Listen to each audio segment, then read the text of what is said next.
might have to listen very hard to actually pick out individual birds. But at the moment you've got robin, you've got blackbird, song thrush. You have the birds awakening to a new day, expressing their joy. The dawn chorus serves many purposes. It reveals what territories particular birds are holding. It also is a signal for other birds that are looking for a mate, to attract a mate. Various reasons like that.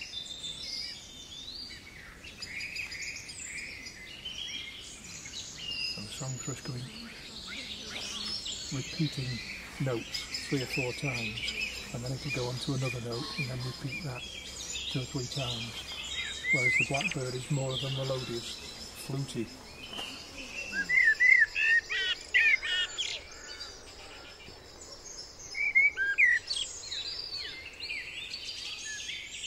About 4 robins singing. Blackbird. Wood pigeons.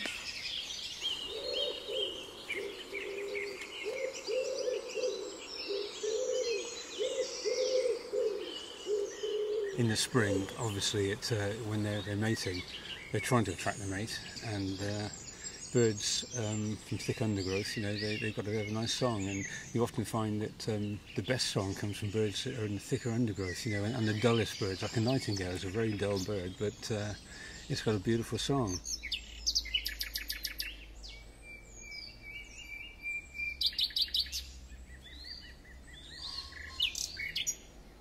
Almost certainly a blackbird will be among the first, if not the first, to start singing or calling. Robins likewise are early risers. Other birds, some of the warblers, maybe a little bit later.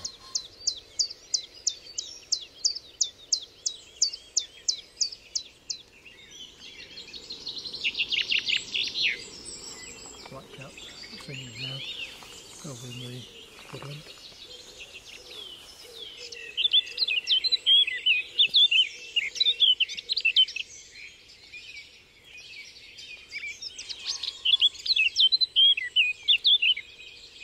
So what you have to do, with like all things, you have to learn your basics. So if you learn the song thrush, and you learn the blackbird, and you learn the robin, know those 3, and then if you don't know what else is singing, then you've eliminated 3 straight away. So you're on your way to finding out what that next one is. There's no easy fix. Some people can pick up sounds and calls and identify them pretty quickly.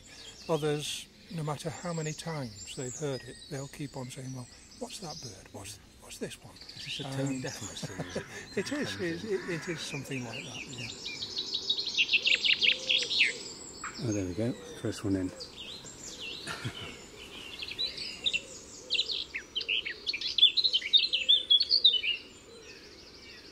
Well, the original purpose of ringing, of course, was to find out where birds went. I mean, from the days when people thought that a roost of swallows over a pond in the autumn meant that they were going to hibernate in the bottom of the pond, like the frogs do. It wasn't until someone put some coloured strings of cotton around the swallow's leg in a barn and found it came back there next year that they, things started happening.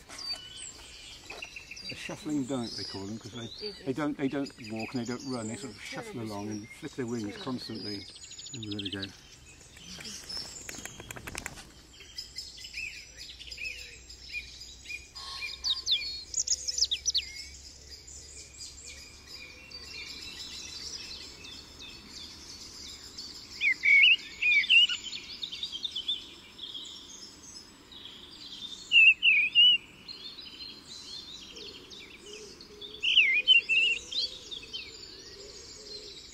It can be a very obsessive hobby as well. Sometimes we have to try and limit it.